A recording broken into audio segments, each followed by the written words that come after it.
सर्व धम्मबंधू भगिनींना सप्रेम जय भीम. नमो बुद्धाय.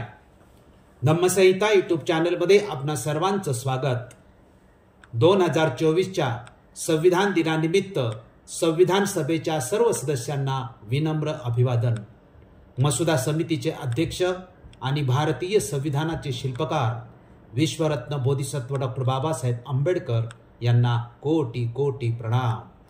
धम्मसंहिता यूट्यूब चॅनलच्या सर्व प्रेक्षकांना संविधान दिनाच्या हार्दिक हार्दिक शुभेच्छा.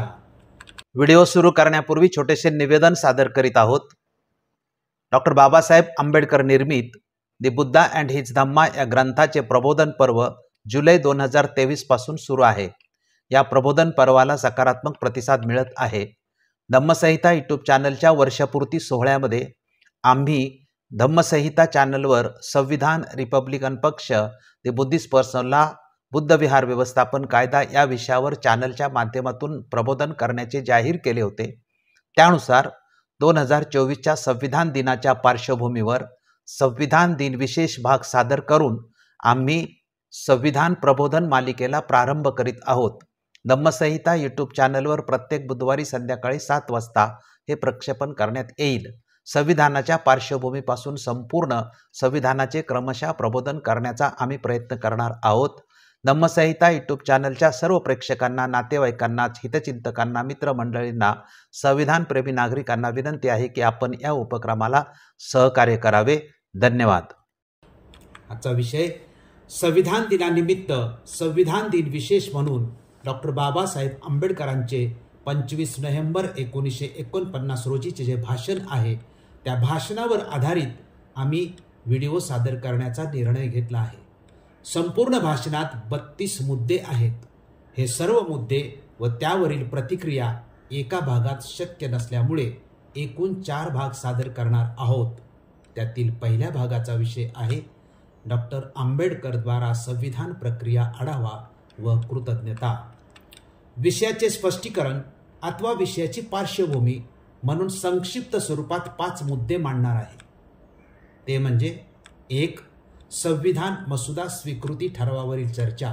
दुसरा मुद्दा डॉक्टर आंबेडकरांच्या भाषणांचे महत्त्व.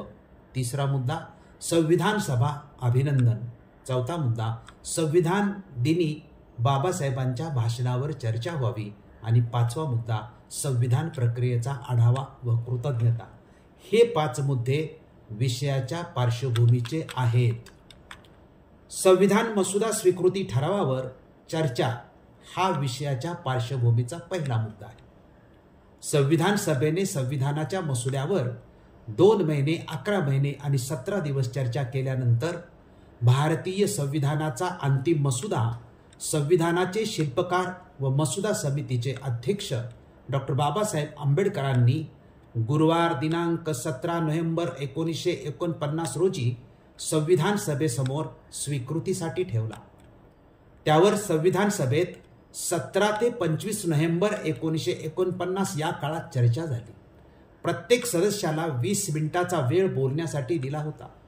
एका पाठोपाठ एक अशा संविधान सभेच्या माननीय सदस्यांची भाषणे 17 नोव्हेंबर 1949 पासून सुरू झाल्यानंतर 25 नोव्हेंबर 1949चा दिवस उजाडला तेव्हा 95 सभासदांची भाषणे झाली होती. दिनांक 25 नोव्हेंबर 1949 रोजी आणखी सुमारे 12 वक्ते बोलले. एकूण 107 सभासदांनी भाषण केले. शेवटी उरले ते 2 प्रमुख वक्ते. एक स्वतः घटनाकार डॉक्टर B.R. आंबेडकर व दुसरे संविधान सभेचे अध्यक्ष डॉक्टर राजेंद्र प्रसाद. ते संविधान सभेचे अध्यक्ष असल्याने त्यांचे भाषण शेवटीच होणार हे उघड होते. तसे त्यांचे भाषण शिष्टाचाराला धरून व औपचारिक स्वरूपाचे व्हावयाचे होते. या ठरावाला संमती देताना प्रत्येक सदस्याने संविधानाचे महत्त्व व डॉक्टर B.R. आंबेडकरांचे संविधान निर्मितीतील योगदान याबद्दल आपले विचार व्यक्त केले. डॉक्टर आंबेडकरांच्या भाषणाचे महत्त्व हा विषयाच्या पार्श्वभूमीचा दुसरा मुद्दा आहे. 107 सभासदांनी बोलून झाल्यानंतर शेवटी मसुदा समितीचे अध्यक्ष बोलणार होते. त्यामुळे संपूर्ण सभागृहाचे, देशाचे व जगातील अनेक लोकांचे या भाषणाकडे लक्ष लागलेले होते. उत्सुकता होती. ॲडव्होकेट BC कांबळे यांनी याबाबत अधिक स्पष्टता केलेली आहे. त्यांनी लिहिलेले आहे की ज्या भाषणाकडे सर्व सभागृहाचे लक्ष लागून राहिले होते ते डॉक्टर BR आंबेडकरांचे भाषण. ते केवळ डॉक्टर आंबेडकरांचे भाषण होते एवढ्यानेच त्याचे वर्णन व महत्त्व पूर्ण होत नाही, तर ते भाषण संविधानाच्या कार्यावरील समारोपाचे होते. त्याहीपेक्षा अधिक महत्त्वाची गोष्ट म्हणजे ते भाषण शेवटचे तसे उत्तरादाखल केलेले होते. त्याहीपेक्षा अधिक हे की ते खास करून काही टीकाकारांना सडेतोड उत्तर देणारे भाषण होते. शिवाय बाबासाहेबांचे हे भाषण ऐतिहासिकदृष्ट्या महत्त्वाचे असे ठरणार होते, कारण त्यांनी त्या काळापर्यंत हाताळलेल्या एकूण विषयावरील लेखनात व भाषणात जे दूरदृष्टीचे विवेचन असे त्यापेक्षाही अधिक दूरदृष्टीच्या पल्ल्याचे ते भाषण ठरणारे होते. भारताच्या एकूण भवितव्याबद्दल त्यांनी जेवढे ग्रंथ लिहिले होते ते गोलमेज परिषदेपासून ते प्रत्यक्ष राजकारणाच्या गरमागरम अवस्थेतून गेले होते. त्याकडे पाहिले तर त्यांच्या या ऐतिहासिक भाषणात भारताच्या भवितव्याचाच मुद्दा केंद्रस्थानी असणार हे उघड होते. आता घटना समितीचे कार्य संपल्यामुळे त्यांच्या समारोपावर काही मर्यादा राहणार नसल्याने स्वातंत्र्य, समता व बंधुत्व या त्यांच्या आवडत्या तत्वांची ओजस्वी छाननी त्यांच्या भाषणात होणार हे सभागृह जाणून होतेच. टीकाकार असले तरी बाबासाहेबांच्या विद्वत्तेबद्दल व खास करून त्यांच्या देशभक्तीबद्दलच्या आदराने मिश्र भावनेने त्यांचं भाषण ऐकण्यास इतरांपेक्षा अधिक उत्सुक होते. हे समारोपाचे त्यांचे भाषण काय होणार याकडे सर्व सभागृहाचे व जगाचेही लक्ष लागलेले होते. संपूर्ण संविधान सभाच अभिनंदनास पात्र हा विषयाच्या पार्श्वभूमीचा तिसरा मुद्दा आहे. सर्व सदस्यांच्या मुद्द्यांना उत्तर, त्याचबरोबर संविधानाचे महत्त्व व भवितव्य या मुद्द्यांवर सर्वात शेवटी मसुदा समितीचे अध्यक्ष म्हणून डॉक्टर बाबासाहेब आंबेडकर यांचे 25 नोव्हेंबर 1949 रोजी भाषण झाले. 25 नोव्हेंबर रोजी बाबासाहेबांचे एकूण 55 मिनिटाचे भाषण झाले. बाबासाहेबांचे भाषण झाल्यानंतर त्या दिवशी संविधान सभा तहकूब करण्यात आली आणि 26 नोव्हेंबर 1949 रोजी संविधान सभेने संविधान मसुदा स्वीकृतीचा ठराव एका मताने पास केला. संपूर्ण संविधान एकमताने पास झाले ही भारताच्या नव्हे तर जगाच्या इतिहासातील अतिशय महत्त्वपूर्ण घटना आहे. या ऐतिहासिक वास्तवाच्या प्रित्यर्थ संविधान सभेच्या सर्व सदस्यांचे कायमस्वरूपी अभिनंदनच करणे क्रमप्राप्त आहे.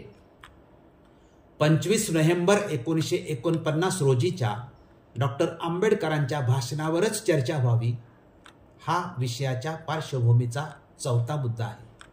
डॉक्टर बाबासाहेब आंबेडकरांनी जे संविधान सभेसमोर भाषण केले ते ऐतिहासिक आहे. संविधानाच्या भवितव्यावर भाष्य करणारे आहे. संविधानाच्या यशस्वीतेसाठी कोणते अडथळे आहेत आणि त्यावर उपाययोजना कोणती याचे मार्गदर्शनपर हे भाषण आहे. याच भाषणाची भारतीयांनी दरवर्षी 26 नोव्हेंबर संविधान दिनी चर्चा केली पाहिजे असे आम्हाला वाटते, कारण बाबासाहेबांनी संविधानाच्या यशस्वीतेची जी गुरुकिल्ली या भाषणामध्ये सांगितली आहे त्याची अंमलबजावणी झाली की नाही, सांगितलेली उपाययोजना केली की नाही याचा अभ्यास करणे आवश्यक आहे. या अभ्यासाच्या आवश्यकतेचे दुसरे कारण म्हणजे संविधानाच्या शिल्पकाराने संविधानाच्या यशस्वीतेसाठी सांगितलेल्या बाबींचे पालन केले आहे किंवा नाही, अथवा अंमलबजावणी केली की नाही, किंवा जर ती केली नाही तर त्याचे परिणाम न्याय, स्वातंत्र्य, समता, बंधुता स्थापन करण्यावर होतील. राष्ट्र निर्माणाचे कार्य पूर्णत्वाला जाणार नाही अशा प्रकारचे अनेक गंभीर परिणामांना सामोरे जावे लागेल असे बाबासाहेबांनी आपल्या भाषणात सांगितले आहे. म्हणून दरवर्षी संविधान दिनी डॉक्टर बाबासाहेब आंबेडकरांनी 25 नोव्हेंबर 1949 रोजी संविधान सभेत केलेल्या भाषणावर चर्चा, व्याख्याने, परिसंवाद, लेख, विविध प्रबोधनाचे कार्यक्रम व्हावेत व त्या भाषणाचा आधार घेऊन वर्तमान परिस्थितीचा आढावा घ्यावा. यातूनच आपोआप भविष्यातील संविधानिक मार्गांच्या वाटचालीसाठी प्रेरणा मिळेल. बाबासाहेबांच्या भाषणामध्ये एकूण 32 मुद्दे आहेत, किंवा असेही म्हणता येईल की आम्ही बाबासाहेबांच्या भाषणाचे विभाजन 32 मुद्द्यात केले आहे. हे सर्व मुद्दे एकत्रित स्पष्ट करणे शक्य नाही, एकाच भागात अथवा एकाच व्हिडिओमध्ये सांगणं शक्य नाही. म्हणून बाबासाहेबांचे भाषण 4 भागात विभागलेले आहे. त्यातील डॉक्टर आंबेडकरद्वारा संविधानिक प्रक्रियेचा आढावा आणि कृतज्ञता या पहिल्या भागाचा आपण अभ्यास करणार आहोत. आता आपण संदर्भ कुठून घेतलेला आहे तेही इथे नमूद करणं आवश्यक आहे, म्हणून मी संदर्भ नमूद करतो. डॉक्टर बाबासाहेब आंबेडकर चरित्र साधने प्रकाशन समिती, उच्च आणि तंत्र शिक्षण विभाग, महाराष्ट्र शासन, आवृत्ती 2022, इंग्रजी खंड 13चा मराठी अनुवाद भाग 2. तसेच दुसरा ग्रंथ ॲडव्होकेट BC कांबळे, समग्र आंबेडकर चरित्र खंड 24वा, सुगावा प्रकाशन, पुणे, द्वितीय आवृत्ती, 26 जानेवारी 2008. या 2 ग्रंथातील संदर्भाच्या आधारे हा भाग आम्ही सादर करीत आहोत. तर डॉक्टर बाबासाहेब आंबेडकरांच्या भाषणातील 10 मुद्दे. डॉक्टर बाबासाहेब आंबेडकरांनी 25 नोव्हेंबर 1949 रोजी संविधान सभेत केलेल्या भाषणातील पहिल्या 10 मुद्द्यात त्यांनी संविधान प्रक्रियेचा आणि कालखंडाचा आढावा घेतला आहे. ते 10 मुद्दे म्हणजे: 1. संविधान सभेचे कार्य, 2. मसुदा समितीचे कार्य, 3. संविधान प्रक्रियेत दिरंगाई, 4. इतर देशांच्या संविधानातील दुरुस्त्या, 5. श्री नजीरुद्दीन अहमदच्या टीकेला उत्तर, 6. संविधान निर्मिती श्रेयांचे वाटेकरी, 7. संविधान सभा व मसुदा समितीचे ऋण, 8. आंबेडकरांच्या श्रेयांचे वाटेकरी, 9. टाळलेलं अराजक आणि 10. काँग्रेसमधील बंडखोरांचे श्रेय व शेवटी अध्यक्ष राजेंद्र प्रसादांचे आभार.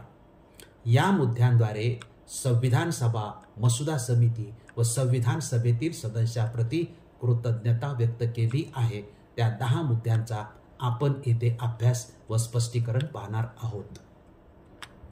संविधान सभेतील डॉक्टर बाबासाहेब आंबेडकरांच्या भाषणातील पहिला मुद्दा संविधान सभेच्या कार्याबाबतचा आहे.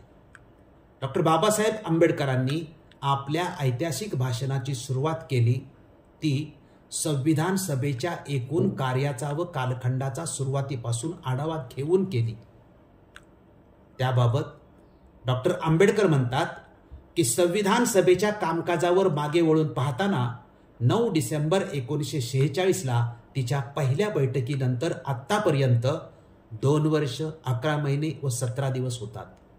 ह्या काळात संविधान सभेने 11 अधिवेशने घेतली. ह्या 11 अधिवेशनापैकी पहिली 6 अधिवेशने उद्दिष्टांचा ठराव आणि मूलभूत हक्क, संघराज्य संविधान, संघीय अधिकार, प्रांतीय संविधान, अल्पसंख्याक आणि अनुसूचित क्षेत्र व अनुसूचित जनजाती यावरील समित्यांच्या अहवालांच्या विचारार्थ गेले. 7वे, 8वे, 9वे, 10वे आणि 11वे ही 5 अधिवेशने मसुदा संविधानाच्या विचारासाठी देण्यात आली. संविधान सभेची ही 11 अधिवेशने 165 दिवस चालली. त्यापैकी मसुदा संविधानाच्या विचारार्थ सभेने 114 दिवस घेतले. आता संविधान सभेतील डॉक्टर बाबासाहेब आंबेडकरांच्या भाषणातील दुसरा मुद्दा हा मसुदा समितीच्या कार्याबाबतचा आहे. मसुदा समितीचा थोडक्यात इतिहास व तिचे कार्य सांगताना डॉक्टर बाबासाहेब आंबेडकर म्हणतात की मसुदा समितीकडे वळताना तिची संविधान सभेकडून 29 ऑगस्ट 1947ला नियुक्ती करण्यात आली. तिची पहिली बैठक 30 ऑगस्टला झाली. 30 ऑगस्टपासून तिने म्हणजे मसुदा समितीने 141 दिवस काम केले. या काळात मसुदा समिती मसुदा संविधानाच्या तयारीमध्ये मग्न होती. संविधान सल्लागारातर्फे ज्यांच्या आधारे मसुदा समितीने काम करावयाचे त्यांचा जो एक मूळ आराखडा तयार करण्यात आला त्या मसुदा संविधानात 243 अनुच्छेद आणि 13 अनुसूच्या समाविष्ट होत्या. मसुदा समितीद्वारे जे पाहिले मसुदा संविधान सभेला सादर करण्यात आले, म्हणजे जे पहिले मसुदा संविधान हे सभेला सादर करण्यात आले, त्यामध्ये 315 अनुच्छेद आणि 8 अनुसूच्या होत्या. त्यावरील चर्चेअंती मसुदा संविधानातील अनुच्छेदांची संख्या 386 पर्यंत वाढली. त्यांच्या अंतिम आराखड्यात मसुदा संविधानात 395 अनुच्छेद आणि 8 अनुसूच्या अंतर्भूत आहेत. पटलावर ठेवलेल्या मसुदा संविधानाच्या दुरुस्त्यांची संख्या जवळपास 7635 होती. त्यापैकी सभागृहात प्रत्यक्षात प्रस्तुत करण्यात आलेल्या दुरुस्त्यांची एकूण संख्या 2473 होती. अशा प्रकारे मसुदा समितीच्या कार्याची माहिती डॉक्टर बाबासाहेब आंबेडकर संविधान सभेत देतात. आता संविधान सभेतील डॉक्टर बाबासाहेब आंबेडकरांच्या भाषणातील तिसरा मुद्दा हा संविधान प्रक्रियेच्या दिरंगाईबाबतचा आहे. ही माहिती देण्याच्या कारणाकडे डॉक्टर आंबेडकर नंतर वळले, कारण संविधान सभेच्या कार्यात जो वेळ लागला त्यावर काही टीकाकारांनी अशी टीका केली होती की हे काम फार लांबले असून सरकारी खर्च व्यर्थ होत आहे. काही जणांची तर वात्रट टीका या थराला गेली होती की रोम शहर जळत होते तेव्हा नीरो सारंगी वाजवण्यात दंग होता. डॉक्टर आंबेडकर म्हणतात की, आणि बाबासाहेबांनी स्पष्टीकरण संविधान सभेत कसं दिलं ते पहा. बाबासाहेब म्हणतात की मी ह्या तथ्यांचा उल्लेख करतो कारण एका क्षणी असे म्हटले गेले की समितीने हे काम पूर्ण करण्यासाठी फार मोठा काळ घेतला. ती सावकाशपणे काम करत होती आणि सार्वजनिक पैशाचा व्यय करत होती. जेव्हा रोम जळत होते तेव्हा नीरो सारंगी वाजवीत बसला होता, अशी ती गोष्ट होती असेही म्हटले गेले. डॉक्टर आंबेडकरांच्या मते या तक्रारीत काहीही अर्थ नव्हता. या टीकाकारांना सरळ सरळ जाब विचारित डॉक्टर बाबासाहेब आंबेडकर म्हणतात की ह्या तक्रारीसाठी काही समर्थन आहे काय? अन्य देशामध्ये त्यांच्या संविधानाच्या निर्मितीसाठी नियुक्त करण्यात आलेल्या संविधान सभेने घेतलेल्या वेळेचा आपण विचार करूया. उदाहरणार्थ, अमेरिकेच्या संविधान सभेची बैठक 25 मे 1787 ला झाली आणि आपले काम तिने 17 सप्टेंबर 1787 ला पूर्ण केले, म्हणजेच 4 महिन्यात पूर्ण केले. कॅनडाच्या संविधान सभेची बैठक 10 ऑक्टोबर 1864 साली झाली आणि संविधानाचे कायद्यात रूपांतर झाले मार्च 1867 मध्ये, ज्यामध्ये 2 वर्ष व 5 महिने गेले. ऑस्ट्रेलियाची संविधान सभा मार्च 1891 मध्ये झाली आणि 9 जुलै 1900 ला संविधान कायदा बनले, ज्यामध्ये 9 वर्ष गेले. दक्षिण आफ्रिकेच्या संविधान सभेची बैठक ऑक्टोबर 1908 मध्ये झाली आणि 20 सप्टेंबर 1909 ला संविधान कायदा बनले, ज्यामध्ये 1 वर्षाचे परिश्रम कामाला आले. अशा प्रकारे निरनिराळ्या देशातील घटना समित्यांना किती काळ लागला याची आकडेवारी दिल्यानंतर त्या त्या देशाच्या कालखंडाची छाननी करून डॉक्टर आंबेडकरांनी संविधान सभेत पुढे सांगितले की अमेरिकेच्या किंवा दक्षिण आफ्रिकेच्या संविधानात सभांनी घेतलेल्या वेळेपेक्षा आम्ही अधिक वेळ घेतला हे सत्य आहे, परंतु आम्ही कॅनडाच्या संविधान सभेहून कमी वेळ घेतला आणि ऑस्ट्रेलियाच्या संविधान सभेपेक्षाही खूप कमी वेळ घेतला. किती वेळ लागला ह्या आधारावरून तुलना करीत असताना 2 गोष्टी लक्षात ठेवल्या पाहिजेत. एक आहे अमेरिका, कॅनडा, दक्षिण आफ्रिका आणि ऑस्ट्रेलिया यांचे संविधान हे आपल्या संविधानापेक्षा खूप लहान आहे. आपल्या संविधानात मी म्हटल्याप्रमाणे 395 अनुच्छेद अंतर्भूत आहेत, तर अमेरिकेच्या संविधानात केवळ 7 अनुच्छेद असून पहिले 4 एकूण 21 भागात विभागलेले आहेत. कॅनडाच्या संविधानात 147, ऑस्ट्रेलियाच्या संविधानात 128 आणि दक्षिण आफ्रिकेच्या संविधानात 153 अनुच्छेद आहेत. संविधान सभेतील डॉक्टर बाबासाहेब आंबेडकरांच्या भाषणातील 4था मुद्दा इतर देशांच्या संविधानातील सूचना व दुरुस्त्याबाबतचा आहे. इतर देशाच्या संविधान मसुद्यात दुरुस्त्या व सूचना नव्हत्याच, त्यामुळे टीकाकारांच्या दुरुस्त्या व सूचनांना तोंड देण्याचा प्रश्नच नव्हता. याबाबत डॉक्टर बाबासाहेब आंबेडकर संविधान सभेत म्हणतात की लक्षात ठेवायची दुसरी गोष्ट म्हणजे अमेरिका, कॅनडा, ऑस्ट्रेलिया, दक्षिण आफ्रिका यांच्या संविधानाच्या रचनाकारांना दुरुस्त्यांच्या समस्याला तोंडच द्यावे लागले नाही. जसे ते प्रस्तुत करण्यात आले तसे ते संमत करण्यात आले. दुसऱ्या बाजूला ह्या संविधान सभेला 2473 दुरुस्त्यावर विचार करावा लागला. ह्या वस्तुस्थितीचा विचार करता विलंबाचा आरोप मला निराधार वाटतो आणि ह्या सभेने इतक्या कमी वेळात इतके प्रचंड काम पूर्ण केल्याबद्दल ती स्वतःच अभिनंदन करून घेऊ शकेल. अर्थात ही माहिती ऐकून टीकाकार नुसते थंड होऊन गेल्यासारखेच झाले असणार. संविधान सभेतील डॉक्टर बाबासाहेब आंबेडकरांच्या भाषणातील 5वा मुद्दा नजीरुद्दीन अहमदच्या टीकेला दिलेल्या उत्तराबाबतचा आहे. ॲडव्होकेट BC कांबळे याबाबत लिहितात की संविधानाच्या मसुद्यावर ज्यांनी टीका केली त्यामध्ये उथळपणात व वात्रटपणात नजीरुद्दीन अहमद नावाचे एक माननीय सभासद अग्रभागी होते. त्यांनी ड्रिफ्टिंग कमिटी म्हणजे मसुदा समितीस वाहवत जाणारी अथवा प्रवाहपतित होणारी असे हिनवले आहे. एवढेच नव्हे तर ते या थराला जाऊन पोहोचले की त्यांनी संविधानाचाच निषेध केला. हे फार हलक्या दर्जाचे कार्य होते. त्यांच्या टीकेचा उल्लेख करून डॉक्टर बाबासाहेब आंबेडकरांनी संविधान सभेत स्पष्टीकरण देताना म्हटले आहे की मसुदा समितीने केलेल्या कामाच्या प्रतीकडे वळताना श्री नजीरुद्दीन अहमद यांनी म्हटले की त्याचा निषेध करणे त्यांचे कर्तव्य असेल. त्यांच्या मते मसुदा समितीने केलेले काम केवळ निषेधास पात्र नाही तर ते निश्चित कमी प्रतीचे आहे. मसुदा समितीने केलेल्या कार्याबद्दल मत प्रदर्शन करण्याचा प्रत्येकालाच अधिकार आहे आणि श्री नजीरुद्दीन अहमद यांनीही तो अधिकार वापरणे स्वागतार्ह आहे. श्री नजीरुद्दीन यांच्या टीकेला उद्देशून स्पष्टीकरणार्थ डॉक्टर बाबासाहेब आंबेडकर संविधान सभेमध्ये स्पष्टीकरण देताना म्हणतात की श्री नजीरुद्दीन अहमद यांना असे वाटते की मसुदा समितीच्या कोणत्याही सदस्यापेक्षा ते अधिक बुद्धिमान आहेत. त्यांच्या बुद्धिमत्तेला आव्हान देण्याची मसुदा समितीची अजिबात इच्छा नाही. दुसऱ्या बाजूला जर संविधान सभेने त्यांना मसुदा समितीचा सदस्य म्हणून नियुक्त करण्यास पात्र समजले असते तर मसुदा समितीने त्याचे स्वागतच केले असते. संविधानाच्या रचनेत त्यांना स्थान मिळाले नसेल तर तो निश्चितच मसुदा समितीचा दोष नव्हे. नजीरुद्दीन अहमद यांनी मसुदा समितीस प्रवाहपतित अथवा वाहवत जाणारी समिती असे हिनवले.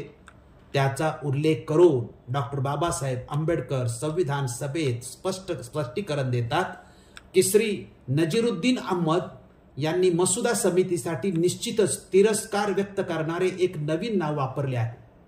त्यांनी तिला प्रवाहपतित किंवा ड्रिफ्टिंग कमिटी असे म्हटलेले आहे. श्री नजीरुद्दीन अहमद यांना निश्चितच आपल्या टीकेतून आनंद झाला असेल. पण कोठे किती पाणी खोल असते याबाबत बाबासाहेब आंबेडकर स्पष्टीकरण देताना संविधान सभेत म्हणतात की परंतु निश्चितच त्यांना माहीत नसेल की प्रभुत्वाविना प्रवाहपतित अथवा वाहवणारे होणे आणि प्रभुत्वाने प्रवाहपतित होणे यामध्ये फरक आहे. जर मसुदा समिती प्रवाहपतित होत होती तर स्थितीवर प्रभुत्व असल्याखेरीज ती होत नव्हती. मासा पकडण्याचा असंभव असताना ही ती गळ टाकून बसत होती असे नव्हे. ज्याचा शोध घ्यावयाचा त्या माशासाठी ज्ञात पाण्यात किंवा माहीत असलेल्या पाण्यात ती शोध घेत होती. चांगल्या गोष्टींच्या शोधात असणे म्हणजे प्रवाहपतित होणे नव्हे. धैर्य व प्रामाणिकपणा याबाबत डॉक्टर बाबासाहेब आंबेडकर संविधान सभेत स्पष्टीकरण देताना म्हणतात की श्री नजीरुद्दीन अहमद जरी त्याला मसुदा समितीची प्रशंसा मानत असले तरी मी त्याला मसुदा समितीची प्रशंसा समजतो. मसुदा समितीला ज्या दुरुस्त्या दोषपूर्ण आहेत असे वाटले त्या मागे घेण्याविषयी तिने प्रामाणिकपणा व धाडस दाखविले नसते आणि त्यांच्या जागी योग्य वाटलेल्या दुरुस्त्यांचा पर्याय दिला नसता तर मसुदा समितीवर कर्तव्यच्युतीचा आणि प्रतिष्ठेच्या मिथ्या भावनेचा फार मोठा आरोप झाला असता. जर तसे करणे चूक असेल तर अशा चुका मान्य करण्यात आणि त्या दुरुस्त करण्यात मसुदा समितीला काहीही वाईट वाटण्याचे कारण नव्हते. संविधान सभेतील डॉक्टर बाबासाहेब आंबेडकरांच्या भाषणातील 6वा मुद्दा हा संविधान निर्मितीच्या श्रेयाचे वाटेकरी याबाबतचा आहे. वात्रट टीका करण्यात एकट्या नजीरुद्दीन अहमद यांचाच काय तो अपवाद होता. बाकी राहिलेल्या सभासदांनी गुणग्राहकता दाखवली व टीकाही केली. त्याबद्दलचा उल्लेख करून डॉक्टर B.R. आंबेडकर संविधान सभेत म्हणतात की मला आनंद वाटतो की एका सदस्याचा अपवाद वगळता मसुदा समितीने केलेल्या कामाची प्रशंसा करण्यासंबंधी संविधान सभेच्या सदस्यांमध्ये साधारणपणे एकवाक्यता होती. मसुदा समितीने केलेल्या परिश्रमाला अशा उदार मनाने उत्स्फूर्त मान्यता व्यक्त होत असल्याचे पाहून मसुदा समितीला निश्चितच आनंद होत आहे. डॉक्टर बाबासाहेब आंबेडकरांच्यावर संविधान समितीच्या सर्व थरातील प्रमुख अशा 100हून अधिक इतक्या माननीय सभासदांनी लागोपाठ अभिनंदनाचा जो वर्षाव केला त्यामुळे त्यांचे मन भारावून जाणे स्वाभाविकच होते. परंतु त्यांच्या मनाची ठेवणच अत्यंत उदात्ततेची असल्याने संविधानाच्या श्रेयाचे वाटेकरी कोण हे मनमोकळेपणाने सांगताना ते म्हणतात, संविधान सभेच्या सदस्यांनी तसेच मसुदा समितीच्या माझ्या सहमित्रांनी जी माझी प्रशंसा केली त्याबद्दल मी इतका भारावून गेलो की त्यांच्या प्रती आभार व्यक्त करण्यास माझ्याकडे पुरेसे शब्दच नाहीत. मी संविधान सभेत आलो ते अनुसूचित जातीच्या रक्षणापेक्षा अधिक अपेक्षेने नव्हे. मला अधिक जबाबदारीची कामे पार पाडण्यास सांगण्यात येईल अशी मला दुरान्वयानेही कल्पना नव्हती. म्हणून संविधान सभेने जेव्हा मला मसुदा समितीवर निवडले तेव्हा मला खूप आश्चर्य वाटले आणि जेव्हा मसुदा समितीने मला तिच्या अध्यक्षपदी निवडले तेव्हा तर मला खूपच आश्चर्य वाटले. संविधान सभेतील डॉक्टर बाबासाहेब आंबेडकरांच्या भाषणातील 7वा मुद्दा संविधान सभा व मसुदा समितीचे ऋण व्यक्त करण्याबाबतचा आहे. संविधान सभा व मसुदा समितीचा ऋणी आहे याबाबत डॉक्टर बाबासाहेब आंबेडकर संविधान सभेमध्ये म्हणतात की मसुदा समितीत माझे मित्र सर अल्लादी कृष्णस्वामी अय्यर यांच्यासारखे माझ्यापेक्षा थोर, योग्य व सक्षम लोक होते. तरी माझ्यावर विश्वास व भरोसा केल्याबद्दल आणि मला त्यांचा प्रतिनिधी म्हणून निवडल्याबद्दल आणि देशाची सेवा करण्याची ही संधी दिल्याबद्दल मी संविधान सभेचा आणि मसुदा समितीचा ऋणी आहे. संविधान सभेतील डॉक्टर बाबासाहेब आंबेडकरांच्या भाषणातील 8वा मुद्दा डॉक्टर आंबेडकरांच्या श्रेयाचे वाटेकरी याबाबतचा आहे. Doctor B.R. आंबेडकरांना दिले जाणारे श्रेय हे खरोखर त्यांचे नव्हे. त्या श्रेयाचे वाटेकरी कोण कोण आहेत हे मोठ्या उदात्त अंतकरणाने संविधान सभेत जाहीर करताना डॉक्टर बाबासाहेब आंबेडकर म्हणतात, मला जे श्रेय देण्यात आले ते खरोखर माझे नाही. ते अंशतः संविधान सभेचे सर्वधनिक सल्लागार ज्यांनी मसुदा समितीच्या विचारार्थ संविधानाचा कच्चा मसुदा तयार केला त्या सर B.N. राव यांना जाते. त्यातील श्रेयाचा एक अंश मसुदा समितीच्या सदस्यांना जातो ज्यांनी मी म्हटल्याप्रमाणे 141 दिवस काम केले आणि ज्यांच्या नवीन सूत्र शोधनाच्या कल्पकतेखेरीज आणि सहनक्षमतेच्या व विविध कल्पना सामावून घेण्याच्या क्षमतेखेरीज संविधान तयार करण्याचे काम इतक्या यशस्वीरित्या पूर्णत्वाला जाऊ शकले नसते. आणि म्हणून श्रेयाचा मोठा वाटा श्री S.N. मुखर्जी संविधानाचे मुख्य प्रारूपकार यांना जातो. अत्यंत जटिल प्रस्तावांनाही खूप साध्या व स्पष्ट कायदेशीर स्वरूपात मांडण्याची त्यांची योग्यता कदाचित दुसऱ्याकडे असेलही, पण कठीण परिश्रम करण्याची त्यांची क्षमता तर कोणाकडेही नसेल. संविधान सभेसाठी ते एक उपलब्धी ठरले. त्यांच्या मदतीखेरीज ह्या संविधानाला अंतिम रूप देण्यास अनेक वर्ष लागली असती. त्यांच्या हाताखाली काम करणाऱ्या कर्मचाऱ्यांचा मी उल्लेख टाळू शकत नाही, कारण किती कठीण काम त्यांनी केले आणि किती दीर्घकाळ ते राबले, काही वेळा तर मध्यरात्री नंतरही. याची मला जाणीव आहे. त्यांच्या प्रयत्नाबद्दल आणि त्यांच्या सहकार्याबद्दल मी सर्वांचे आभार मानू इच्छितो.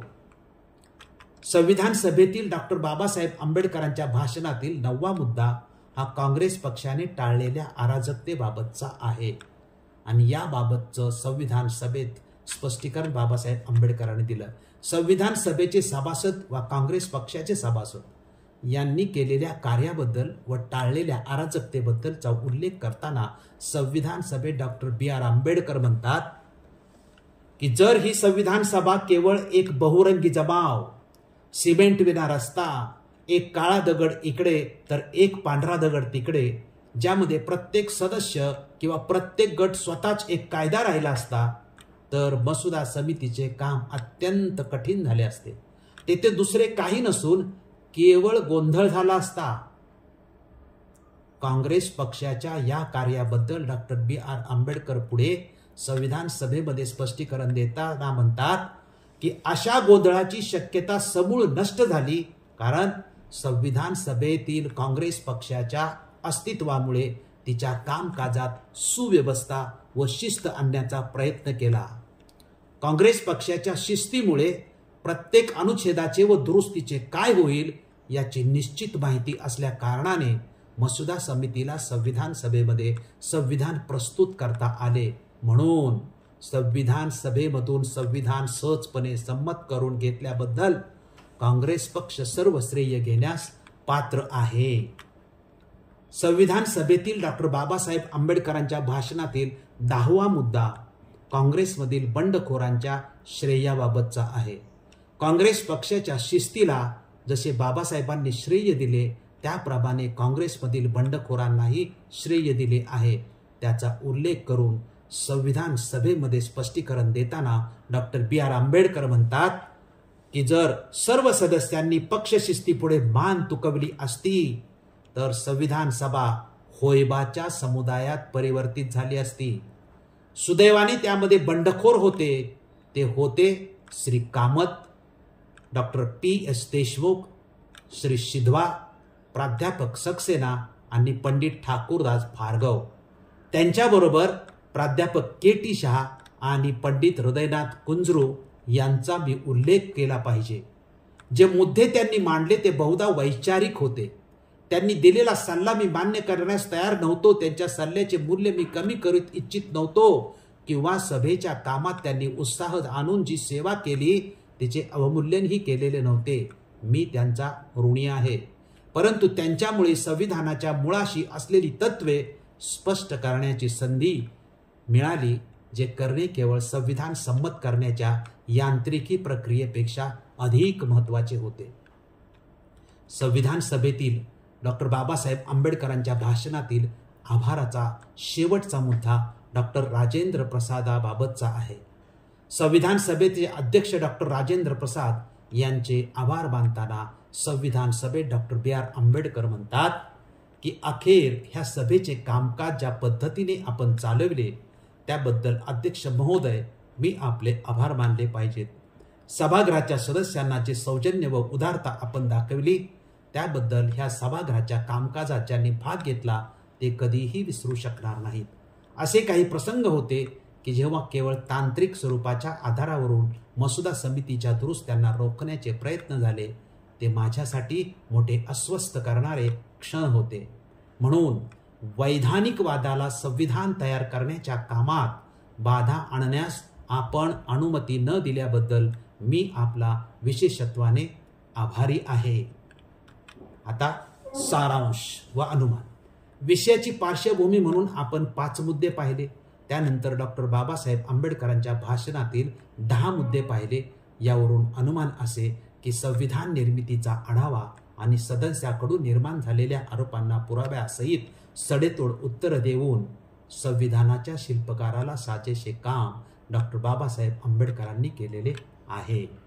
आपण डॉक्टर आंबेडकर द्वारा संविधान प्रक्रियेचा आढावा व कृतज्ञता या विषयाचे विवेचन शांतपणे लक्षपूर्वक ऐकले पाहिले त्याबद्दल आपणा सर्वांचे मनपूर्वक आभार मानतो.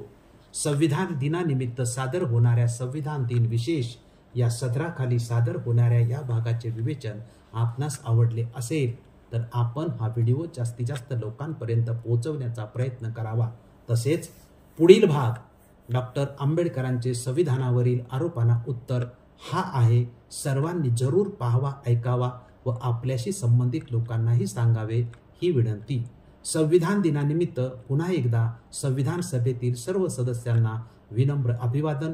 संविधानाचे शिल्पकार डॉक्टर बाबासाहेब आंबेडकर यांना कोटी कोटी प्रणाम आणि संविधान आणि धम्मसंहिता यूट्यूब चॅनलच्या सर्व प्रेक्षकांना पुन्हा एकदा हार्दिक हार्दिक शुभेच्छा. धन्यवाद.